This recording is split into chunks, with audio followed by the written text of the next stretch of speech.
Namaste to all, my dear brothers and sisters. Welcome to Tata Yaile. నేను మీ Lakshmi. Last వీడియోలో మనం అడ్వైజర్గా రావాలనుకునేటువంటి వ్యక్తులకి వాళ్ళ యొక్క ప్రమోషన్ బేస్ చేసుకొని ఇన్కమ్ ఎలా వస్తుంది, ఎలా రావాలి, ఎలాంటి పర్సన్స్ అయితే దీంట్లో బెటర్ వన్ అనే విషయాల గురించి డిస్కషన్ చేద్దాం కదా. So today we will discuss about COP, about the leader role. So ఒక లీడర్ అనేటువంటి పర్సన్ పేరు వినగానే మనకేం గుర్తుకొస్తుందండి? లీడర్ అనగానే ఎవరు? మన క్లాస్లో, మన స్కూల్ డేస్లో చూస్తే టీచర్ కాస్త వర్క్ పైన బయటికి వెళ్ళింది, లీడర్ ఏం చేస్తుంటారు? క్లాస్ని మొత్తం మెయింటైన్ చేయడం, నిష్కల్మషంగా అందరినీ ఒకే రకంగా చూడడం, ఏదైనా టెక్స్ట్ బుక్ ఎక్స్ప్లెయిన్ చేస్తూ ఉండడం, ఎవరైనా డౌట్స్ అడిగితే క్లారిఫికేషన్ ఇస్తూ ఉండడం. ఇదే కదండి లీడర్ బాధ్యత. ఇక్కడ కూడా అంతే చేయాలండి. సో ఎవరైనా స్కూల్ లైఫ్లో లీడర్లు అయినారో లేదో, this is for you guys. తరతరాలకి చెరగని ఆస్తి, కష్టపడేవాడికి కష్టపడినంత సంపాదన సంపాదించుకునేటువంటి బెస్ట్ ఆప్షన్. ఎలా అంటారు? Let's start our video. So leader కూడా రావాలి అన్నప్పుడు must and should they have to write an exam under IRDAI. IRDAI కింద ఎగ్జామ్ రాసేసి డ్యామ్ షూర్గా వీఆర్ ఆల్సో కాలింగ్ బై ఎన్ఎల్ఏగా ఉండేటువంటి టైంలో మన సర్కిల్ని బేస్ చేసుకొని మన బిజీ టైం ఎంతవరకు ఉంది, మనకి ఇన్కమ్ ఎక్కువ కావాలా, లేదు నాకు అప్పుడప్పుడు వచ్చినా చాలు ఖర్చుల నిమిత్తం కావాలా అనేటువంటి క్లారిటీ తీసుకొని, నాకు సర్కిల్ ఎక్కువ ఉంది, నాకు ఇన్కమ్ ఎక్కువ సంపాదించాల్సిన అవసరం ఉంది అనేటువంటి పర్సన్కి మేము ఇచ్చేటువంటి ఛాన్స్, చాయిస్ లీడర్లో. ఇక్కడ ఎన్ఎల్ఏ తర్వాత ఆ పర్సన్ ఏమంటారు అంటే PBA, సో ప్రొఫెషనరీ బిజినెస్ అసోసియేట్. ఇక్కడ లీడర్గా రావాలనుకునేటువంటి పర్సన్ ఏం చేయాలి? తను ఎన్ఎల్ఏగా ఉండేటువంటి టైంలోనే బిజినెస్ ఉంటే బిజినెస్ చేసేసుకోవడం, లేదు అనుకున్నా కూడా తన అండర్లో తను మన కంపెనీతో టైఅప్ అయి పార్ట్నర్షిప్ అగ్రిమెంట్ అనేది చేయించుకుంటామండి. For example lucky star financial solutions అనేటువంటి ఫర్మ్ పేరు మీద మనం టాటాతో పార్ట్నర్షిప్ అగ్రిమెంట్ చేయించుకుంటాం. ఇక్కడ మీరు ఒక ఎంటర్ప్రెన్యూర్, మీరు ఏం చేయబోతున్నారు? మీ కింద ఎంప్లాయ్మెంట్ కల్పించబోతున్నారు పార్ట్ టైం జాబ్ నీడెడ్ పర్సన్స్కి. సో అలా మీరు మినిమం ఒక 5 to 10 మెంబర్స్తో టీమ్ అనేది స్టార్ట్ చేయడం జరుగుతుంది. మినిమం 5 to 10 మెంబర్స్తో టీమ్ని స్టార్ట్ చేయడం జరుగుతుంది. ఈ 5 to 10 మెంబర్స్ని ఏమంటామంటే DT. 10 మెంబర్స్నేనా మేడం? ఎంతమందిని కావాలన్నా అంతమందిని తీసుకోవచ్చండి. తీసుకొని వాళ్ళతో బిజినెస్ చేయించుకోవడం మీ బాధ్యత. సో వాటికి సంబంధించిన గైడెన్స్, వాటికి సంబంధించినటువంటి rules and regulations A to Z ఈ వీడియోలో మనం డిస్కషన్ చేద్దాం. ఒక పర్సన్ మీ అండర్లో అడ్వైజర్గా వస్తున్నారంటే ఆయనకి మీరు ఇచ్చేటువంటి ఫస్ట్ ఇంపార్టెన్స్, ఆయన ఎనీ టైంలో కాల్ చేసిన లిఫ్ట్ చేయండి. నెంబర్ 2, డ్యామ్ షూర్ కంపల్సరీగా అతన్ని మార్నింగ్ అడల్ట్లో జాయిన్ చేయించండి. మంత్లీ వన్స్ ఆఫీస్ వాళ్ళు ఎంప్లాయీస్ ఆఫీస్కి పిలిచి every month 2nd or 3rd ఈ మంత్ కాంటెస్ట్ ఏం రిలీజ్ అయింది అనేటువంటి విషయాలు ఎక్స్ప్లెయిన్ చేయడానికి ఆఫీస్కి రమ్మంటారు. ఆఫీస్కి పిలిపించండి. నెంబర్ 4, వాళ్ళు ఎంత బిజీగా ఉన్నా, వాళ్ళు అటెండ్ కాకపోయినా మీరంటూ minimum 2 to 5 times minimum calls చేయండి. వాళ్ళకి సబ్జెక్ట్ ఎక్స్ప్లెయిన్ చేయండి, వాట్సాప్లో సెండ్ చేయండి. నెంబర్ 5, వాళ్ళకి కమిషన్ పడిందా లేదా జాగ్రత్తగా ఫోన్లు చేసి అడగండి. పడగకపోతే దానికి సంబంధించినటువంటి ఏర్పాట్లు మీరైతే చూసుకోండి. ఈ 5 ఎవరైతే కరెక్ట్గా చేస్తారో వాళ్ళ దగ్గర ఆ అడ్వైజర్ ఎక్కడికి వెళ్ళిపోరు. అండ్ వాళ్ళ దగ్గర నుంచి మీకు సర్వీస్ కూడా 1 month కాకపోయినా 2-3 monthsకి ఒకసారి కంపల్సరీ వస్తుంటుంది. ఓకే, ఒక లీడర్ యొక్క మెయిన్ బాధ్యత ఒక అడ్వైజర్ని తీసుకున్న తర్వాత ఇది. అండ్ బిఫోర్ దట్ లీడర్ యొక్క ఇంకొక బాధ్యత ఏంటి? Recruitment, more recruitment. ఎక్కువ మందిని కలవండి, ఎక్కువ సార్లు కలవండి. ఈ సెంటెన్స్ అయితే నాది కాదండి, మా ట్రైనర్ సంపత్ సార్ గారిది. ఆయన ప్రతిరోజు ఒక క్యూట్ అండ్ బ్యూటిఫుల్ స్మైల్తో ఎనర్జెటిక్గా ఎప్పుడు చెప్పే మాట ఇదే, రిక్రూట్మెంట్ ఎక్కువ మందిని కలవండి, ఎక్కువ సార్లు కలవండి, డ్యామ్ షూర్ మీకు బిజినెస్ వస్తుంది అని చెప్తుంటారు. So thank you so much Sampath sir గారు. సో నిజమే కదండి, ఒకసారి కలిసి 2 సార్లు కలిసి ఆ పర్సన్ మనం మిస్ చేసుకునే టైంలో ఇంకొకరు ఎవరో కొట్టేసుకొని పోతున్నారు. అలా అని 1 or 2 times కలిసిన తర్వాత తను మన దగ్గరకు వస్తారా రాలేదా అని సెకండరీ పెడితే, మనం అయితే టచ్ అవుతూనే ఉండాలి, మీట్ అవుతూనే ఉండాలి. ఒక ఫోన్ కాల్ ద్వారానో, ఒక మెసేజెస్ ద్వారానో, ఏదో ఒక రూపంలో మనం ఆ పర్సన్ని టచ్ అవుతూనే ఉండాలి. ఓకేనా? సో ప్రొవిజనరీ బిజినెస్ అసోసియేటెడ్గా స్టార్ట్ అయినటువంటి ఒక లీడర్ నెక్స్ట్ లెవెల్ ప్రమోషన్ని బిఏ బిజినెస్ అసోసియేటెడ్గా పిలువబడతారు. ఆ బిఏ కావాలంటే ఏం చేయాలి? పీబీఏగా ఉన్నటువంటి పర్సన్ టీంలో మినిమం 2 to 3 ఎల్పీస్ ఉండాలి. అంటే ఎల్పీ అంటే 2 lakhs బిజినెస్ ఎవరైతే కంప్లీట్ చేస్తారో వాళ్ళని ఎల్పీ అనే డిజిగ్నేషన్తో పిలువబడతారు. మన లాస్ట్ అడ్వైజర్స్ యొక్క రోల్స్ గురించి మనం లాస్ట్ వీడియో తీసాం కదండి, ఒక్కసారి గమనిస్తే చాలు. సో 2 to 3 మెంబర్స్ ఎల్పీస్ ఎవరైతే కంప్లీట్ చేస్తారో వాళ్ళని బిఏగా ప్రమోట్ చేయడం జరుగుతుంది. బిఏ తర్వాత నెక్స్ట్ స్టెప్ ఏంటి? SBA senior business associate. ఒక ఎస్బిఏ కావాలనుకునేటప్పుడు ఆ పర్సన్కి కంపెనీ ఏం చెప్తుందంటే, ఒక బిఏగా ఉండి ఎస్బిఏగా రావాలంటే 6 to 8 మెంబర్స్ ఎల్పీస్ అండ్ మీ అండర్లో ఒక బిఏ ఉండాలి. అంటే మీ నుంచి వచ్చినటువంటి వాళ్ళలో ఇంకొకరు లీడర్ అయ్యి అతను కూడా ఒక బిఏ అవ్వాలి అని చెప్తుంది. And SBA to CBA chief business associate. So ఆయన వరకు రావాలంటే minimum 8 to 10 LPs and 1 SBA and 3 to 5 BAs exactly. వీటితో పాటు పాయింట్స్ పారామీటర్ కూడా జరుగుతుందండి. పాయింట్స్ అంటే ఎలా లక్ష్మి గారు? ఎస్, మనము నియర్ బై 10 to ఎంతమందినైనా తీసుకోవచ్చు అని చెప్పాను కదండి. ఫర్ ఎగ్జాంపుల్ ఇప్పుడు 10 to 15 మెంబర్స్ మన దగ్గర టీమ్ మెంబర్స్ ఉన్నారనుకోండి. ఈ 10 to 15 మెంబర్స్లో ఒకతను ఎల్పీగా ఉంటాడు, ఇంకొకతను ఎన్ఎల్ఏగా ఉంటాడు, ఇంకొకతను అడ్వైజర్గా డౌన్ అయిపోయి ఉంటాడు. మనం ఆల్రెడీ లాస్ట్ అడ్వైజర్ వీడియోలో నీట్గా చెప్పామండి. ఎల్పీ అంటే 2 lakhs బిజినెస్ కంప్లీట్ చేసిన తర్వాత తనకి పిలువబడేటువంటి ప్రమోషన్ నేమ్. అండ్ ఎన్ఎల్ఏ అంటే ఎగ్జామ్ పాస్ అయ్యి M0 నుంచి M3లో ఉండేటువంటి వాళ్ళని మనం ఎన్ఎల్ఏ అంటాం. ఇప్పుడు ఫైనాన్షియల్ ఇయర్ కంప్లీట్ అయ్యి ఇప్పుడు మళ్ళీ రీస్టార్ట్ అయింది కదండి ఏప్రిల్. సో ఈ నామ్స్ ప్రకారం M0 to M6 టైం ఇచ్చింది అనమాట. సో 6 months మనకి టైం ఇచ్చింది ఎన్ఏఏగా ఫినిష్ చేసుకోవడానికి. జస్ట్ 2 lakhs బిజినెస్ చేయడానికి ఎన్ని నెలలు టైం ఇచ్చిందో చూడండి మన కంపెనీ. అండ్ ఆఫ్టర్ దట్ అప్పటికి కూడా బిజినెస్ చేయనటువంటి పర్సన్ ఏమంటారు అంటే అడ్వైజర్ అంటారు. ఇప్పటి వరకు మనం చెప్పింది అడ్వైజర్ యొక్క ప్రమోషన్ నేమ్స్. ఏం చేయలేదు, ఎగ్జామ్ పాస్ అయ్యి అలాగే ఉన్నాడు, ఎన్ని నెలలైనా చేయనటువంటి పర్సన్ జస్ట్ అడ్వైజర్ అని అంటారు. ఇప్పుడు ఈ ఎల్పీగా ఉండేటువంటి ఒక పర్సన్ ఒక ప్రోడక్ట్ తీసుకున్నారండి. For example profit health wealth one of the best investment ప్లాన్గా పిలువబడుతున్నటువంటి ప్రాఫిట్ అనేటువంటి ప్రోడక్ట్ చేయడం వల్ల ఆయనకి వచ్చే పాయింట్స్, ఇక్కడ వాళ్ళ కమిషన్ వాళ్ళకి సపరేట్ వస్తుందండి. ఇది జస్ట్ నేను పాయింట్స్ గురించి మాత్రమే మాట్లాడుతున్నాను. సో అతను 8 పాయింట్స్ గ్యాదర్ చేయడం జరుగుతుంది. ఎన్ఎల్ఏగా ఉంటే 6 పాయింట్స్ గ్యాదర్ చేయడం జరుగుతుంది. అడ్వైజర్గా ఉండడం వల్ల 4 పాయింట్స్ గ్యాదర్ చేయడం జరుగుతుంది. సో ఈ పాయింట్స్ అన్నీ కూడా మన నెక్స్ట్ లెవెల్ ప్రమోషన్కి కౌంటింగ్ అవుతూ వస్తుంటాయి.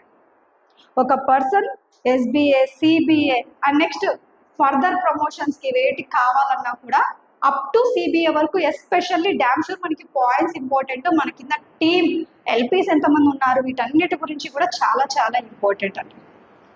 సిబిఏ తర్వాత next level partner, after that senior partner. ఇంతేనండి, చాలా సింపుల్గా ఉంది కదా. చాలా సింపులేనండి వినడానికి, చేస్తే ఇష్టపడి కొంచెం కష్టపడి లైఫ్ కూడా చాలా హ్యాపీగా ఉంటుంది. మన టీంలోకి ఒక అడ్వైజర్ని తీసుకురావడం ఎంత కష్టమో లీడర్ని తీసుకొని వచ్చి నిలబెట్టుకోవడం అంతకన్నా 100 రెట్లు కష్టం. ఇక్కడ మన టాటాలో ఒక్కసారి వచ్చినటువంటి లీడర్కి అప్లైన్ లీడర్కి ర్యాపో ఎలా ఉంటుందంటే సొంతం బంధువులైనా మిస్ చేసుకుంటామేమో కానీ మన టీంలో ఉన్నటువంటి లీడర్స్ని బ్లడ్ రిలేషన్ కన్నా ఎక్కువ చూసుకోవాల్సిందే. మంచైనా చెడైనా గొడవైనా ఇష్టమైన వాళ్ళతోనేనండి. ఎందుకంటే వాళ్ళ ద్వారా మనకి ఇన్కమ్ వస్తుంటుంది, మంచి చెడులు, ఫ్యామిలీ అట్మాస్ఫియర్, ఆఫీస్ ఫంక్షన్స్ కానివ్వండి, సెలబ్రేషన్స్ కానివ్వండి, మన స్కూల్ లైఫ్లో మనం మిస్ అయినటువంటి లైఫ్ కానీ, మంచి ఫ్రెండ్స్ కానీ అంతా కూడా మనకి ఇక్కడే దొరుకుతుంది కదా.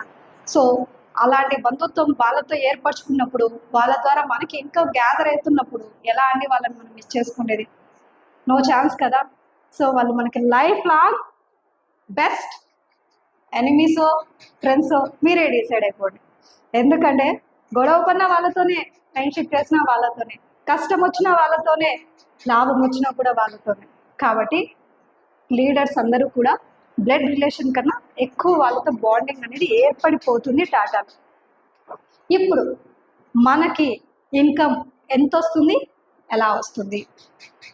నేను లాస్ట్ వీడియోలో చెప్పాను, ఈ వీడియోలో చెప్పానని కమిషన్ నేను డైరెక్ట్ రివీల్ చేయను. ఎందుకంటే ఆ కమిషన్ గురించి తెలుసుకోవడం మీరు డైరెక్ట్గా ఫోన్లు చేసి ఒక అడ్వైజర్కి వచ్చిన తర్వాత తెలుసుకోవడానికి, వీడియో చూసి మీరు ఒక కస్టమర్గా మాత్రమే నిలబడిపోయి మా వాళ్ళని కమిషన్ అడగడం మేము ఇంట్రెస్ట్ చూపించాం, మిమ్మల్ని ఎంకరేజ్ చేయం.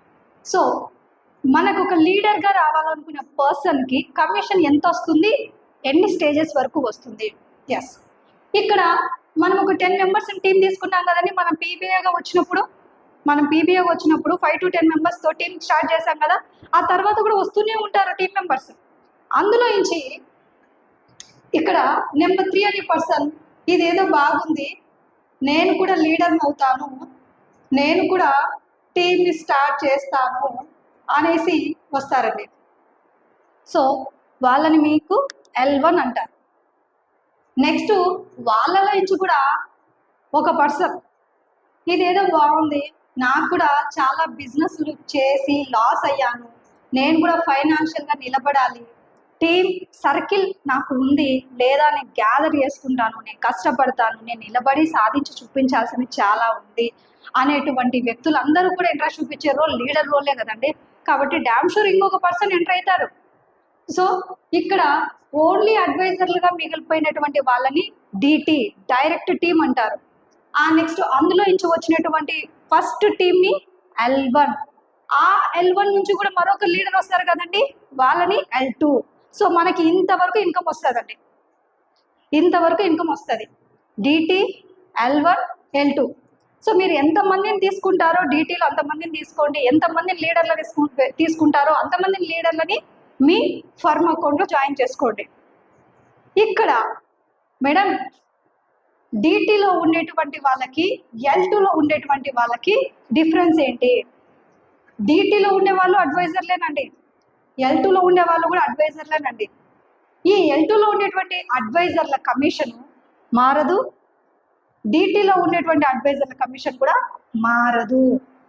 సో ఎవరి కింద వచ్చినాం అనేది మ్యాటర్ కాదు. కానీ లీడర్స్ ఉంటారే వాళ్ళకేనండి ఎక్కువ సఫరింగ్. ఎందుకంటే డిటీలో వచ్చినంత కమిషన్ L1, L2లో ఉండేటువంటి టీమ్ లీడర్స్ వల్ల రాదు. First point. నెంబర్ 2, డిటీలో ఉండేటువంటి అడ్వైజర్లు యాజ్ ఎ అడ్వైజర్కి కమిషన్ ఎక్కువ వస్తుందా, లీడర్కి ఎక్కువ కమిషన్ వస్తుంది అంటే డామ్ షూర్ అడ్వైజర్కి కమిషన్ ఎక్కువ వస్తుందండి. డామ్ షూర్ అడ్వైజర్కి కమిషన్ ఎక్కువ వస్తుంది. మీ లీడర్కి కమిషన్ మంచిగా రావాలంటే మీ అడ్వైజర్లలో ఒకరు ఇద్దరు బిజినెస్ చేస్తే రాదు. Minimum 5 to 6, 7 members every month మీకు కనీసం యాక్టివేషన్. అంటే ఫర్ ఎగ్జాంపుల్ ఒక పర్సన్ 50,000తో ఒక పాలసీ చేశాడు, ఇంకొక అడ్వైజర్ 1 lakhతో చేశాడు, ఇంకొక అడ్వైజర్ 3 lakhsతో చేశాడు. సో వాళ్ళు ఒకరు ఇద్దరు చేస్తే రాదని మినిమం 4 to 5 మెంబర్స్ మీకు ఎవ్రీ మంత్ యాక్టివేషన్ ఇస్తూ ఉంటే దాన్ని బట్టి లీడర్కి కమిషన్ వస్తుంది. కానీ అడ్వైజర్కి అలా కాదు, మీరు ఎంత బిజినెస్ చేసినారో అందు నుంచి మీకు కావాల్సినటువంటి కమిషన్ మీకు హ్యాపీగా వచ్చేసేస్తారు. అడ్వైజర్కి కమిషన్ పాలసీ ఇష్యూ అయిన రోజు నుంచి ఒక ఎల్పీకి అయితే 30 daysలో వస్తుంది, డిఎస్ఎల్పి ఎస్ఎల్పికి అయితే 3 daysలో వస్తుంది. 48 hours అంటాము, 3 daysలో వచ్చేస్తుంది. ఒక అడ్వైజరు ఒక లీడర్ అండర్లో ఉండేటువంటి అడ్వైజర్, ఫర్ ఎగ్జాంపుల్ లక్ష్మి అనేటువంటి నా అండర్లో ఉండేటువంటి ఒక అడ్వైజర్, ఫర్ ఎగ్జాంపుల్ జ్యోతి అనేటువంటి ఒక అడ్వైజర్ 10 lakhs బిజినెస్ చేసింది. 10 lakhs బిజినెస్ చేశారు ఆవిడ. సో నాకు కమిషన్ హెవీగా వస్తుందా? వస్తుంది కానీ ఎక్కువ రాదండి. బికాస్ ఆఫ్ ద రీజన్ తను ఒక్కటే వేసింది కదా. రిమైనింగ్ మెంబర్స్లో మినిమం ఒక 30,000తోనో 40,000తోనో 50,000తోనో చిన్న చిన్న యాక్టివేషన్స్ అన్న చేయించుకుంటేనే నాకు ఎక్కువ కమిషన్ వస్తుంది. కానీ అక్కడ జ్యోతి అనేటువంటి అడ్వైజర్కి డ్యామ్ షూర్గా కమిషన్ మంచిగానే వస్తుంది. ఓకేనా. ఫస్ట్లో స్టార్టింగ్లో చెప్పాను తరతరాలు తరగని సంపాదన అనేసి. లక్కీ స్టార్ ఫైనాన్షియల్ సొల్యూషన్ అండర్లో ఒక 100 to 200 మెంబర్స్ లీడర్స్ని వేసేసి పెట్టేసేసామనుకోండి, నా అనేటువంటి నేను లేకపోయినా నా కొడుకుకి వాళ్ళందరూ చేసేటువంటి టీం నుంచి వచ్చేటువంటి ఇన్కమ్ వెళ్తుంది. సీరియస్లీ. సో ఆస్తులు లేవు, అంతస్తులు లేవు అని భయపడాల్సిన అవసరం లేదు. టాటాలో లీడర్ కోడ్ లేకపోతే బాధపడు. కష్టపడేటువంటి వాడికి దేవుడిచ్చేటువంటి వన్ ఆఫ్ ద బెస్ట్ ఆపర్చునిటీగా లీడర్ రోల్ మేము చెప్తున్నామండి. ఎందుకంటే మీకు కష్టపడే గుణం ఉంది, సంపాదించుకునేటువంటి అవకాశం మేము ఇస్తున్నాం. మీకు సంపాదించుకోవడానికి సబ్జెక్ట్ కావాలా, మన ట్రైనర్స్ ఉన్నారు. మీరే లేరా, ఆఫీసులు ఉన్నాయి, ఎంప్లాయీస్ ఉన్నారు. ఒక బ్రాంచ్ కాకపోతే ఇంకొక బ్రాంచ్లో ఎంప్లాయీస్ ఉన్నారు. ఇక్కడ ఇంకొక విషయం మీరు గుర్తుపెట్టుకోవాల్సింది ఏంటంటే, ఫర్ ఎగ్జాంపుల్ మీరు ప్రొద్దుటూరు వాళ్ళు, కడప డిస్టిక్ వాళ్ళు, మీకు సర్కిల్ ఏ హైదరాబాద్లోనో ఏ విజయవాడలోనో ఏ నంద్యాలలోనో ఉంది. ప్రతి ఊర్లో బ్రాంచ్లు ఉన్నాయండి, ప్రతి ఊర్లో ఫ్రాంచైజెస్ ఉన్నాయి. మీ లీడర్ని మీ అడ్వైజర్ని ఏ ఊరు నుంచి అయినా తీసుకోండి. ఎస్పెషల్లీ లీడర్ రోల్ అయితే మీరు పీబీఏగా ఉండే టైంలోనో బిఏగా ఉండే టైంలోనో మీకు కంపెనీ సపోర్ట్ చేయదు. ఒక ఎస్బీఏ సిబిఏ ఈ క్యాడర్ని బట్టి yes I am SBA from Proddatur branch ఆ పదం విన్నప్పుడు వాళ్ళు కూడా ఒక ఎస్బీఏ అంటే కొంతమంది కష్టాలు నష్టాలు కొంతమంది బిజినెస్ చేసి వచ్చింటారు కదండి ఆ లెవెల్కి, వాళ్ళకి కంపెనీ పర్మిషన్ ఇస్తుంది. ఏపీ తెలంగాణలో ఎక్కడికి వెళ్ళినా ఏ ఊర్లో అయినా లీడర్స్ని పెట్టుకునేటువంటి సదావకాశం కల్పిస్తుంది కంపెనీ. పీబీఏ అంటే వాళ్ళు ప్రీ ప్రైమరీ స్టూడెంట్స్ లాగే ట్రీట్ చేస్తుంది. ఓకే. అడ్వైజర్స్నైనా లీడర్స్నైనా మనం సర్వీస్ ఇవ్వగలిగితే ఏ ఊర్లో అయినా పెట్టేసేయచ్చండి. సీరియస్లీ. ఒక ఎస్బీఏ సిబిఐ అయినటువంటి పర్సన్ పక్కా వేరే ఊర్లలో వాళ్ళు టీంని లీడ్ చేస్తుంటారు, కొత్త టీంని తీసుకుంటుంటారు, న్యూ రిక్రూట్మెంట్ కోసం సంచారిగా ట్రావెలింగ్ చేస్తూ ఉంటారు.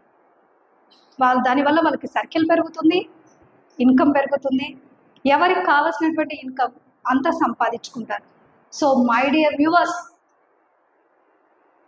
సంపాదన అందరికీ కావాలి, కానీ కష్టపడే గుణం కొంతమందికే ఉంటుందండి.